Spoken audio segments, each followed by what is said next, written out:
of the authors give us their 3-minute elevator pitch and just tell us what their book is about. So when we ask questions, we know where we're starting from. Annabel, why don't we start with you?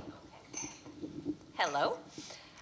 Nora Goes Off Script is the story of a made-for-TV romance writer. So think Hallmark Channel, corny Christmas movies. And she has been supporting her terrible husband for a decade by writing these movies. And she does it with a little bit of eye rolling, of course, because she's never been in love. But he leaves her, and she writes a more serious screenplay about her divorce. And that's picked up as a feature film. And part of it is filmed on location at her house. And she ends up falling in love with the man who plays her husband in the movie. So it's all about their relationship, what happens. It ends up really being a book about motherhood. That's all I'm going to tell you. It's great, by the way, if you haven't read it. My new book came out last week. It's called The Love Scribe, and it's about a woman named Alice who sort of has written off love for herself, but she discovers that she has this rare magic ability to write metaphorical stories for people who, upon reading them, they meet the love of their life. But of course, falling in love and staying in love are two different things.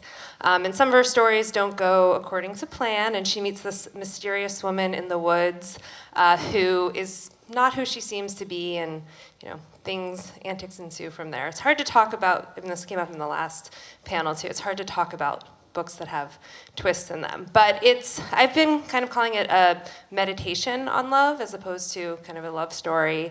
And it's also about writing, so it's about the magic of both. Joe? So, Bill is a spirit who is interested in Earth and coming here because it seems so cool, but he's scared because human beings get so caught up in being human and forget everything that they knew before this. That's kind of part of the plan. So he decides to come into an already existing body, and he does. And he winds up at a small town diner in Arizona where he gets a job as a grill cook because he happens to be a really good cook. And he also happens to know what people want to eat before they order. And that starts to change that really small town, and people come from all over.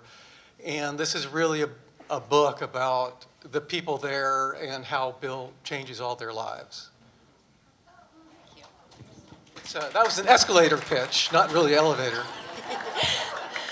So, Amy, last night we talked about the magic of creation, from storylines to characters and plot development. Can you tell us about how you craft your stories, please? Sure. Well, I think every book is different. So, and it requires a different approach. This is the first book that I've written that has basically had no research in it. So my last book had, which was about a historic diamond that's in real life been missing since the fall of the Austrian Empire. So I did a lot of research for that, and I think as Michelle was saying earlier, when you do research, it helps drive ideas for the story. So in some ways, I think having to come up wholly with the story from your head can be more or not just different challenges. Let's say it doesn't have to be comparative. So I know in general for me as a writer, I need to kind of know the end before I start. I don't need to know the middle, but I need to know where I'm going. And so I guess one thing that helped with this book was it was the first time I sold a book off a pitch, so I had a 4-page outline or treatment for it. So I kind of had to write the big plot points, and it of course changed along the way. But yeah, I always like to know where I'm headed, even if I'm not sort of strictly outlining for it. Sounds good, thank you. So, Joe, your book is pure magical realism. What made you choose this genre, and how did your previous writing in Hollywood inform this choice? Okay, there was no choice. I just kind of, I wanted to tell this story, and I didn't really think in terms of magical realism. To be honest with you, I didn't even know what it was. And but it seemed like the right story to tell. And in terms of other work that I've done, the only way I would say that that it informed this, or that there's a connection, is that I'm aware that you've got to be entertaining. I mean, I get bored easy, and actually I don't, but I just feel like I don't like to take people's time unless I'm like really offering something. And also, I don't know, you just want it to be kind of fun. And so, yeah, this was originally intended to be a screenplay, and screenplays have a certain kind of requirement that they be entertaining. So that was part of the idea. Thank you. Annabel, Nora Goes Off Script was a love story where the magic was really the chemistry between your characters. Was there anything in the writing of the novel or the publication that you personally considered a magical experience? Well, having a book published at all is magic. It is magic. And you have an agent, holy God, and then that person calls you and said, people liked your book. I mean, honestly, like if the whole story had ended there, I won. It's an amazing feeling. Writing the book was a little bit of magic. There's actually a lot of things in this book that are magic, but writing the book, I was waking up at 5 o'clock in the morning, then 4 o'clock in the morning, jumping out of bed because I couldn't wait to see what was going to happen with these characters. I do not plan. I sort of know where I'm going. Like, you'll always get a happy ending from me. But I had no idea the whole time I was writing the book how I was ever going to get to a happy ending. So my experience writing the book is sort of the same experience that people have reading the book, like, oh, I can't wait to find out what happens. Me either, it was all just sort of happening in a really fun way. And what it taught me to move toward my next book that's coming out next summer is if you're not having a joyful experience, you're probably not creating a joyful experience. So when I started writing this next book and I was feeling stuck, I completely stopped writing until it was fun again. Because the magic is in, the pleasure that you're getting. I find that if I'm crying while I'm writing, you might be crying when you're reading. If I'm sick of writing my book, you're going to be sick of reading my book. And there's a bit of magic in that transference between what's in the writer's head and what comes into the reader's head. I think it's amazing. You know what you said last night that was so funny? For those of you, I'm not going to spoil anything, but in Nora Goes Off Script, those of you who read this will know what I'm talking about. There's a question of, why did he do that? Why did he do that? And I said, you pulled it off so beautifully. I never saw it coming. And Annabel said, I didn't either. So that was really neat to learn about your process. This is a question for each of you. Authors often say that in writing a book, a novel, a memoir, a nonfiction book, they learn something about themselves, or a surprise about their own journey is revealed to them. What was something that you discovered about yourself in the writing? Why don't we start with you, Joe?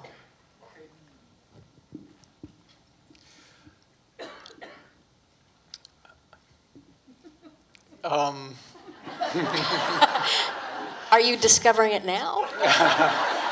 I discovered that when I hold a microphone in my hand in front of a group of people, I sometimes don't know what to say. It's fair. I had worked on this for a long time as a screenplay. This is where I throw down the mic and run out and jump out the window. It was about 25 years. And part of what was so interesting about this is each draft I did Yes, it wasn't good enough and I had to do another draft, but I felt like it was kind of a window to show me something about myself, of what I was missing. The main character is one who I really connected with, and so his flaws sort of like reflected my flaws, and it was, it never stopped being a teacher for me. You know, some things you write because it's genre, or because it's formula, or because, you know, thank God somebody hires you to do that. And sometimes you reach into yourself, and I think that becomes a much more special thing, because it offers you something about yourself, and I think it can take you to a place you don't really expect to go. And hopefully that turns into something that's good for the readers as well. Excellent. Thank you. I did not know I was going to say that, but it sounded pretty good when I did. Do you want to take this one? Well, I have to say first, I was just thinking about what Annabel just said. I think that's some of the best writing advice that you can get, is that you have to make it fun for yourself if it's going to be fun for the reader. That, and you have to finish. You can't ever have a novel if you don't finish it, which is harder than maybe it seems sometimes. With my first novel, The Bookshop of Yesterdays, it's a literary scavenger hunt, and it's about a woman who inherits a bookstore from her estranged uncle, and he's left clues in the books for her that kind of tell her about her family's journey. And the secret in that book perhaps is one that a lot of readers expected, and I really, in that book, kind of embraced that because it was really the only thing that made sense to kind of justify the story. So I really thought it was about the journey, not the destination. And then, you know, one of the things that some readers liked less than other parts of the book, perhaps, was they said it was a little bit predictable. So I've kind of been obsessed with that idea ever since. And so with this book, I really wanted to write something that had a big twist in it and to see if I could pull that off. And it is much harder. I'm in awe of, you know, people who write major twists in all their books, because it's really hard to sort of, you know, set clues and make them seem obvious perhaps in retrospect, but not while you're reading. So I think that was the big writing lesson for me. I think it's important as a writer to have kind of goals in your books that are sort of independent of the reader's reading experience, because as the last panel was talking about, you can't really, you can hope or expect that readers will get a certain thing out of your book, but I think one of the beauties of writing is that readers have their own relationship to your books, and they exist outside of you. So you kind of have to let that go. Once you write a book, you have to allow it to belong to the readers. So in response to that, I like to make things harder for myself than they have to be. So I always like to put little tasks into the book that hopefully help me grow as a writer. So this time it was figuring out a twist. So hopefully it will surprise you.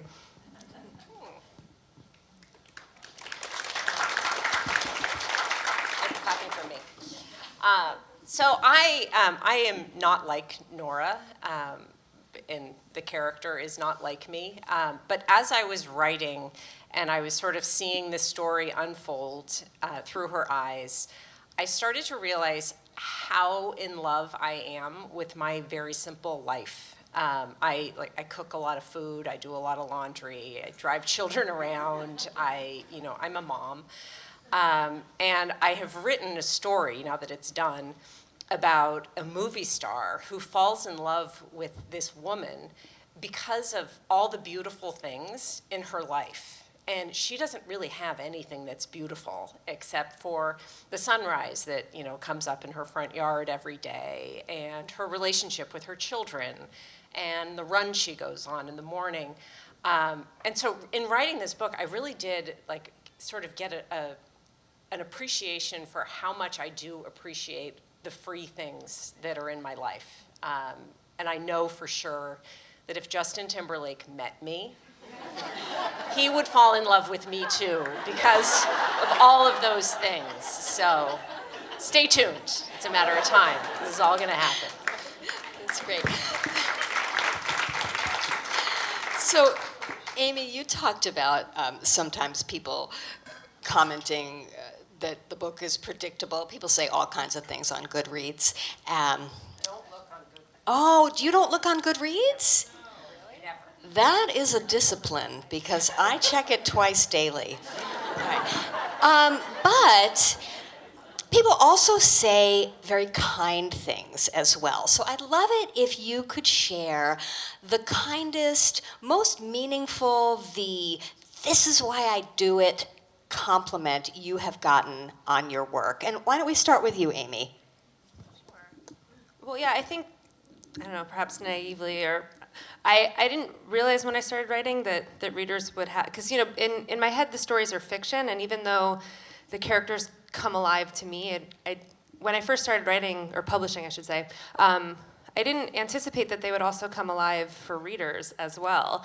And so I think the thing that I value the most and that caught me by surprise was when readers have talked about changes in their lives based off of my stories. My first book was about an estrangement, and I had several people at events and through emails tell me that they reached out to estranged family members after reading my book, and I just had no idea that, because I like to write sort of escapist fiction, I had no idea that it would have that ability to change someone's life. And my second book, The Imperfects, came out during the pandemic. It came out in May 2020, and I was doing a bunch of online events, which are great because people from anywhere can join. But I realized that when they were over, I felt sort of empty a little bit, and I was trying to figure out why. And I realized it was because you don't get to hear those stories. You don't get that sort of organic moment at the end where you get to talk to readers and you get to find out how your book affected them. So I think that's been the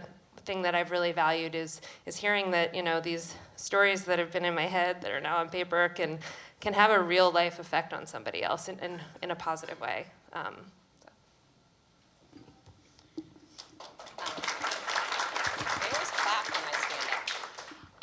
I was so tickled to hear that somebody read my book in a day, so that's fantastic, and then read it the next day. And I recently got a message on something saying that somebody had read my book 5 times, and that it got her out of a dark place. And it's a happy book. Like, I promise it all works out. It's all very light, but what a wonderful thing that is to just be able to, when we've all been, kind of coming out of a dark place, just sort of add a little light. So that's been my happiest thing. And thank you for bringing me out of that dark place. The 5th time was the best. Yeah. And Joe? This is my first novel, and it's kind of fairly new, so I would just say that, an old friend of mine read it, and she just had gone through something really tough. Her stepdaughter was killed, and an awful, awful thing. And my book deals a little bit with the nature of life and a little bit with the nature of death, not in a dark way. Nothing anybody says here is dark. But it helped her, and that really touched me, because that's part of what the intention is to start to, get us thinking about that a little bit. So, such as that. So what's next? The author's favorite question. I'm kidding. Okay, so what is next? What are you working on? What's coming out? What can readers, after they've read all of the books here for sale today, what can they look forward to from you in the future? Why don't we start with you, Joe?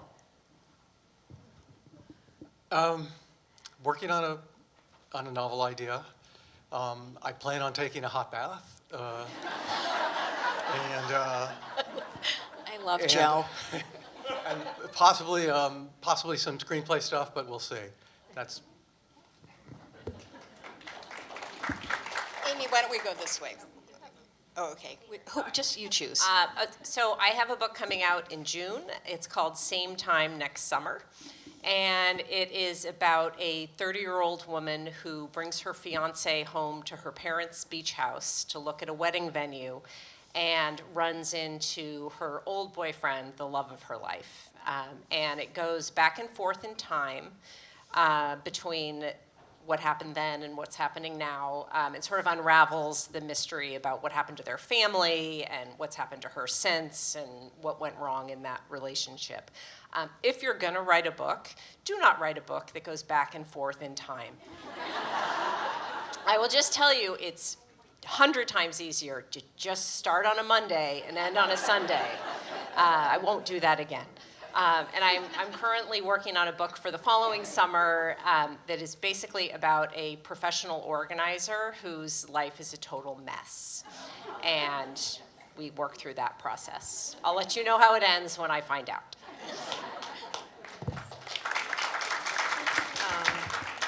I have to say, one of the things that I've become more and more in awe of as a writer are people who can put books out every year, or there's some people here who we were talking last night who put out multiple books in a year. Just the ability to keep generating and kind of moving, it's just very, very impressive. I'm being coy with my next book, which I've never done before. I usually tend to be an oversharer, and sometimes when you share ideas when it's early on, you project your own insecurities onto other people's responses, which may or may not be real. So I have kind of two ideas I'm going back and forth between. I was researching a book when the pandemic started, and it wasn't really the right time to do the level of research that I wanted to, and now that things are opening up again, I'm thinking of dipping back into that. I love research. I love hands-on research and all the amazing people that you get to meet and the worlds. But sorry, I'm being vague, but I'm working on two different books, and I haven't decided which one I'm going to write yet. I have like about 50 pages of each, and they're calling me in different directions. So hopefully I'll figure it out soon so I can really get to work. All right. The final question is for you, the audience. I would love for someone whoever shouts loudest is going to have their question asked. Is there something that I haven't asked these three authors that you are dying to know? Call it out right now. Yes, ma'am, sir. One question for you. I guess this goes for all the writers. Yes? Okay, the one thing I listen to a lot is the audiobook. Uh-huh. Does anybody like do that anymore? Or an audiobook, like in your car? You're asking if they listen to audiobooks? If their books are available on audio? Correct. All your books are available on audio? Yes. Yeah. Yes. Yes. Yes. Yes. No. Okay. Oh, yes. And our keynote speaker today is the audiobook narrator of 500 books. So, other questions about magic or the process or their authorly endeavors, shout them out now or forever hold your peace.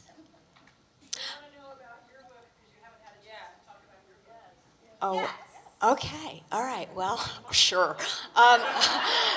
Thanks, Susan. All right. My book is called Cradles of the Reich. It is a historical novel about three very different German women who meet at a Nazi Lebensborn breeding home. The Nazis had a program where they wanted to create the master race, 2 million perfect, racially fit babies, their term, not mine, and they arranged sexual liaisons between SS officers and German women. They also set up maternity homes, and then they stole 200,000 babies from neighboring countries if they had Aryan features. So that is Cradles of the Reich. I'm happy to talk to you more about it outside, and I thank you so much for the opportunity to tell your guests here about Cradles of the Reich. All right, I'm going to end on one quick question. Since this is about magic, if you had one superpower other than creating stories out of whole cloth, what would that be? So this is a personal question. Here's where we get to know, would they fly? Would they be invisible? Would they, I don't know. What would your superpower be? I would like to be able to dance. I cannot dance. And when Justin Timberlake comes for me, I'm gonna need to be dancing. So yeah, I'd like to have like use of my body in a better way, you know? Like, not this. Just, you know, All like right. that. That's a good one. Yeah, dancing and singing for sure. But I think if I could do anything, I would not need sleep. Oh, that's good. I have always had a, love-hate relationship with sleep. And I remember when I was in high school, I decided that sleep was a complete waste of time. So one summer, I just tried to stay up all night. And I like picked up knitting, and I would do all these things, and I would, at like 3:30 in the morning, pass out and then sleep till like 11 and just be like, but I mean, you hear these stories of people who only need 4 hours of sleep a night and how much they get done, and Those are actually methamphetamine addicts, but I mean, I don't want to blow their gig, but that's not a natural thing. That's pharmaceutically helped. Go on. Yeah, that is an easy one. I'm going to do that later. Don't need it, just kidding. It's funny because the question brings up like that genie quandary where, you don't want to blow your superpower, or you want to maybe have a superpower to get as many superpowers as you want. I would go for 2 more inches of height. I think that would really, really do it for me. Not 3, not 4, just 2, really. Okay. Well, I want to thank our panelists today, and I urge you to all check out their books, purchase them. We authors cannot do what we do without readers like you, so I want to say thank you for showing up today, for supporting authors, and for reading our books, talking about our books, and just being the reason that we do this. So thanks.